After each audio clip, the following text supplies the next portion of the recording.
Hello friends, welcome to टिंग knife crochet paradise. Friends, आज हम बहुत ही प्यारा सा जो है एजिंग बॉर्डर बनाना सीखेंगे। देखिए, उसके लिए हमने इवन नंबर में फंदे लेने हैं। नॉर्मल वूल है, 10 नंबर नीडल्स है और मैंने यहाँ पे ओल्ड नॉर्वेजियन कास्टन से जो है फंदे कास्टन किए हैं। आप कोई भी तरीके से फंदे जो है यहाँ पे डाल सकते हैं। अगर आपको ये तरीका अपनाना है तो इसका लिंक मैं आपको वीडियो के लास्ट में दे रही हूँ, वहाँ क्लिक करते ही डायरेक्ट खुल जाएगा ये। तो चलिए, फंदे कास्टन करने के बाद हमने क्या करना है देखिएगा। फर्स्ट, ये हमारी राइट साइड से पहली सिलाई रहेगी। इसमें हमने सारे फंदे सीधे बुन लेने हैं। Net all the stitches. तो ये सारे फंदे पहले हम सीधे बुन लेते हैं। 4 5 6। मैंने यहाँ पे 10 फंदे लिए हैं। 10 स्टिचेस मैंने यहाँ पे कास्ट ऑन किए हैं। तो ये देखिए, ये हमने रो 1 जो है पूरी सीधी बुनकर कंप्लीट कर ली है। अब रो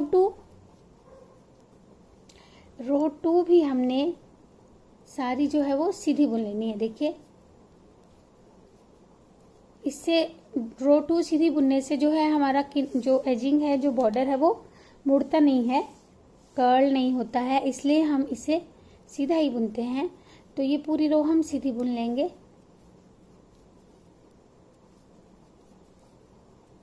knit all the stitches in row 2। ये देखिए, अब थर्ड रो, तीसरी सिलाई, इसमें हम फिर सारे फंदे सीधे बुन लेंगे। knit all the stitches in row 3। तो ये भी हम सारे फंदे सीधे बुन लेते हैं।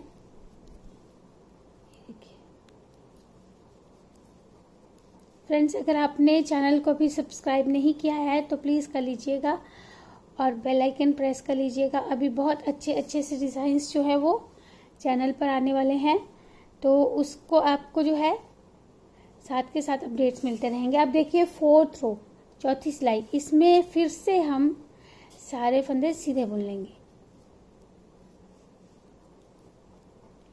तो ये हमने चारों सिलाई जो है सीधी बुन बुन कर कंप्लीट कर ली है। knit all the 4 rows। ये देखिए, अब लास्ट फंदा हम उल्टा बुनेंगे क्योंकि एड स्टिच है, रॉन्ग साइड है। अब 5th रो, 5वीं सिलाई देखिएगा ध्यान से। इसमें हमने क्या करना है, फर्स्ट स्टिच को स्लिप किया। अब ये जो अगले 2 फंदे हैं, इन दोनों फंदों के पीछे हमने जो ये हमारा बेस है, फाउंडेशन रो है, यहाँ से ये देखिए 1 2 फंदों के पीछे फाउंडेशन रो से यहाँ से हमने एक लूप, इस तरह से लूज लूप निकालना है। ऐसे इसे लूज रखेंगे काफ़ी। अब अगले इन 2 फंदों को हमने जो है बैक लूप से ऐसे सीधा बुन देना है, ऐसे। तो ये हमने 2 फंदे फिर से बना लिए, एक लूप और एक फंदा। अब फिर अगले 2 फंदों के पीछे से उसी तरह से फाउंडेशन रो जो है, जो पहली सिलाई है, वहाँ से एक लूप निकालेंगे ऐसे, और अगले 2 फंदों को बैक लूप से सीधा बुन देंगे ऐसे।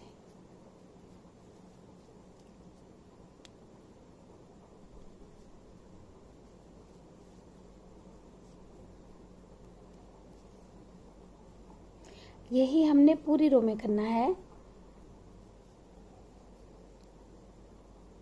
ये देखिए ऐसे, और फिर अगले 2 फंदों को बैक लूप से सीधा।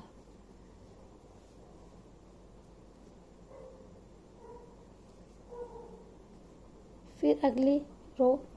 तो ऐसे हमने जो है लास्ट के 3 फंदे जो हैं, इनमें से 2 फंदों के साथ तो यही करना है, एक लूप निकालेंगे। ये देखिए,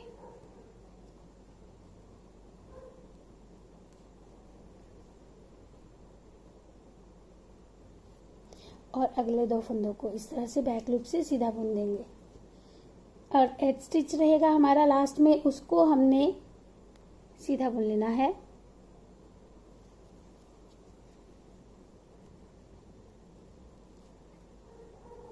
एड स्टिच को सीधा बुन लेंगे। तो ये हमने रो 1 कंप्लीट कर ली। देखिए, अब रो 2 दूसरी सिलाई, इसे भी ध्यान से देखिएगा। इसमें हमने ये जो 2 फंदे हैं, इन दोनों के पीछे से ये जो स्पेस है, यहाँ से एक लूप निकालना है, ऐसे सीधा बुनते हुए ऐसे। अब फिर इन दोनों फंदों को हमने 2 का 1 कर देना है, 2 फंदे एक साथ बैक लूप से सीधे बुनने हैं ऐसे।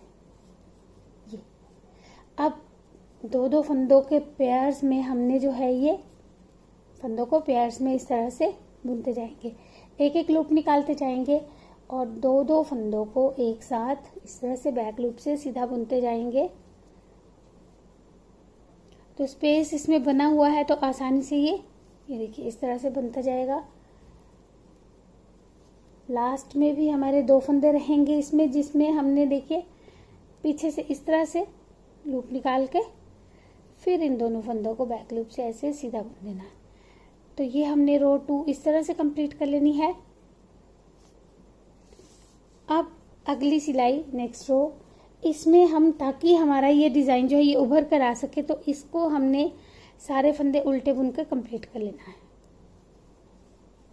Perl all the stitches. तो ये हम सारे फंदे पहले उल्टे बुन लेते हैं।